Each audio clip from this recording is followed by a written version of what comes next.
कोलकाता आज के हॉस्पिटल महिला डाक्तर दुष्कर्म एवं हत्या घटना को 13 दिन पूरी एभली एक जघन्य एवं अमानवीय घटना पछरे बड़ षड्यंत्र रहिथिबा कुहाजाउथिले ही एबे सुधा प्रकृत रहस्य उन्मोचित होई पारि नाही।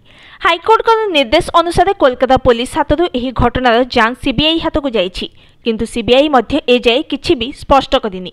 किंतु आसंता काली डाक्तर हत्या घटनार परवर्ती शुणाणी सुप्रीम कोर्ट रे हेबाकू रहिथिबा बेले सुप्रीम कोर्ट पूर्व निर्देश अनुसार सीबीआई जांचर स्टाटस रिपोर्ट दाखल करिबो। सेही अनुसार एबे सीबीआई रो फोकस आज के हॉस्पिटल पूर्वतन अध्यक्ष संदीप घोष एवं कोलकाता पुलिस उपरे निबद्ध होईछि। संपूर्ण घटना को नहीं संदीपकर कार्यकलाप एबे संदेह घेରରେ रहिथिबा बेले क्रमागत 5 दिन धरी सीबीआई टीम संदीप को पचराउचरा करिछि। घटनाक्रमर विभिन्न दिग को नहीं सीबीआई संदीप को प्रश्नबाण घेरीथिला बेले अधिकांश प्रश्नर उत्तर देई न पारि से चुप रहिथिबा केतक जातीय गणमाध्यम खबर प्रकाश पाइछि। संदीप आज के हॉस्पिटल अध्यक्ष भाव में यह अनुष्ठान अभिभावक थिले, तेणु एभली एक स्पर्शकातर घटना को नहीं से संवेदनशील रहिबा सहित मृत डाक्तर प्रति सहानुभूति प्रकाश करने कथा, किंतु संदीप से भली किछि भी करि नाहंती। एहा व्यतीत डाक्तर आत्महत्या करिथिबा विषय किए प्रथमे सूचना देइथिला बोली सीबीआई संदीप को प्रश्न करिछि।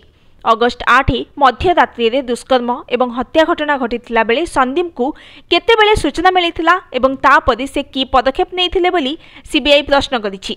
संदीप बहु वर्ष धरि डाक्तर भाव में कार्य करि आसिथिला बेले मृतकंक शव को देखि कौन चिंता करिथिले, पुलिस को किए केतेबेले एवं कौन सूचना देइथिले, सेहीपरि मृत डाक्तरंकर परिवार को किए सूचना देइथिला एवं कौन कुहा जाइथिला बोली सीबीआई प्रश्न करिछि। डाक्तर जनक आत्महत्या करिसेंते बोली परिवार को कुहाजिबा कहा प्ररोचनार होइथिला बोली सीबीआई प्रश्न करिछि। संदीप को व्यतीत सीबीआई राडर रे कोलकाता पुलिस रहिथिबा बेले पुलिस प्रति मध्य सीबीआई टीम बहु गुरुत्वपूर्ण प्रश्न उठाइथिबा कुहाजाउछि। पुलिस दुष्कर्म एवं हत्या घटना को नहीं किभली अप्राकृतिक मृत्यु मामला रुजु कला बोली सीबीआई प्रश्न करिथिबा बेले अध्यक्ष संदीपकर बयान काहेकि रेकर्ड कला नहीं बोली सीबीआई प्रश्न उठाइछि। एहा मध्य पूर्वतन क्रिकेटर सौरभ गांगुली दुष्कर्म हत्या विरोधी आंदोलन में सामिल होइछन्ति। अन्यपटे नवनियुक्त कॉलेज अध्यक्षा सुहरिता पाल को पदरू हटाई दिया जाइछि। Bureau report news today.